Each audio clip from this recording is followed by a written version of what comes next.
Have you ever been asked a question that just felt like a trap? Where the person asking isn't really looking for an answer, they're just trying to corner you? Well, that is exactly what happened here. The Pharisees thought they were asking a simple question about divorce, but what they got back was an answer that revealed a much, much deeper problem. And in the process, Jesus showed them why they didn't really understand their own scriptures.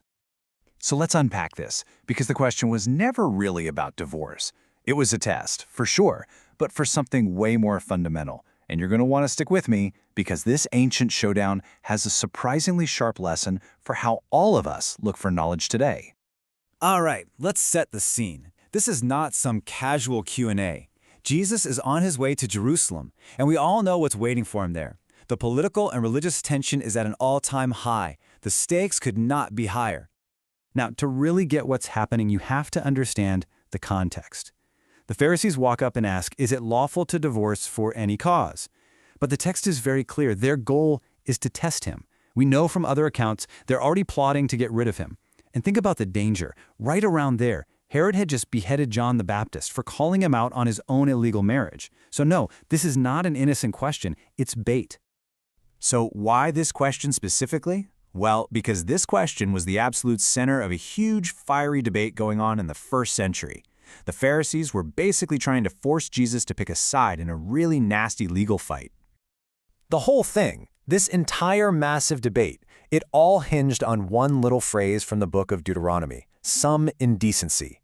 But, the nuance is in the original Hebrew, which can be translated more like a thing of nakedness. And that subtle difference, believe it or not, cracked the door open for two totally different ways of reading the law. And here are the two camps. On one side, you had the school of Shammai. They were super strict. They said a thing of nakedness meant something serious, like adultery. That was pretty much it. But on the other side, you have the much more popular school of Hillel. They took it to mean a naked thing, which could mean pretty much anything the husband didn't like. Did his wife burn dinner? Did he just find someone he thought was more attractive? Yeah, Hillel's school said that was grounds for divorce. It was basically a license to divorce for almost any reason at all. So, who does Jesus side with? The strict guys or the popular guys? The answer is neither. He does something brilliant. He completely sidesteps their trap by appealing to an even higher authority, and he totally reframes the whole conversation. He uses this fantastic rabbinic principle that you could basically sum up as the more original, the more important. He's pretty much saying, you guys are arguing about a law from Moses? That's great, but let's go back even further.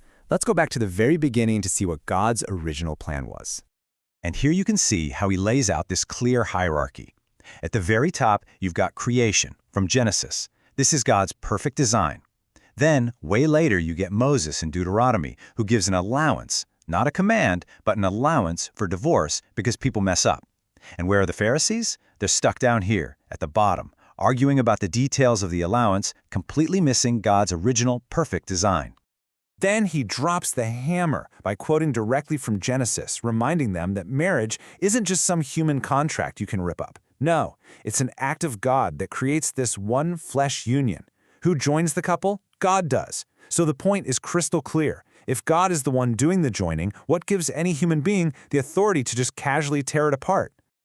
But Jesus doesn't stop there. The Pharisees push back. They ask him why Moses even brought up divorce in the first place.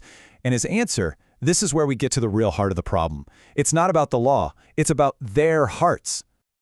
You see, the Pharisees make a critical mistake right here. They claim Moses commanded divorce, but Jesus corrects them immediately. Whoa, Moses never commanded it. He only allowed it. And why? Because of your hardness of heart. See what they did? They twisted a reluctant concession into a divine command. So what does he mean by hardness of heart? This isn't just about being stubborn. This phrase is a direct callback to Psalm 95, where God talks about the Israelites in the wilderness.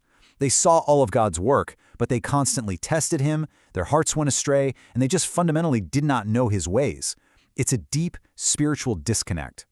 So here's how Jesus connects all the dots. Step 1, the Pharisees get the law wrong. Step 2, Jesus tells them why they get it wrong, because of this hardness of heart. And step 3, this reveals the real issue. They are experts in the scripture, but they don't actually know the God who wrote it. They know all the words, but they've completely missed the point. And all of this builds up to the ultimate lesson here, one that goes way beyond divorce and speaks right to us, right now. You know, Jesus had already diagnosed this exact problem in them before. He quoted the prophet Hosea, telling them that if they really understood God's heart, that he wants mercy, not just empty religious rituals, they wouldn't keep making these kinds of judgmental mistakes. It's a pattern with them of completely missing the spirit of the very scriptures they claim to have mastered. So it all boils down to two completely different approaches. You've got the Pharisees, who read the Torah just to know the Torah, to win debates, to master the legal trivia, to trap their opponents. But then there's another way, to read the scripture with the goal of knowing God, of understanding his character, his heart. The first approach, it leads you to miss the point entirely. The second one, that leads to real understanding and a real relationship with God. And ultimately, that's the big takeaway. Your reason for seeking knowledge, your motivation, it fundamentally shapes what you find. A proper motivation is the key that unlocks a proper interpretation. The Pharisees' motivation was all wrong, so it didn't matter how much they studied, they were always going to get it wrong. And that leaves us with a pretty big challenge for ourselves, doesn't it? When we open a book, when we study a topic, when we go searching for answers, what's our real motivation? Are we just trying to collect facts to win our next argument, or are we trying to truly understand the heart behind the information? Because as this whole story shows us, that motivation makes all the difference in the world.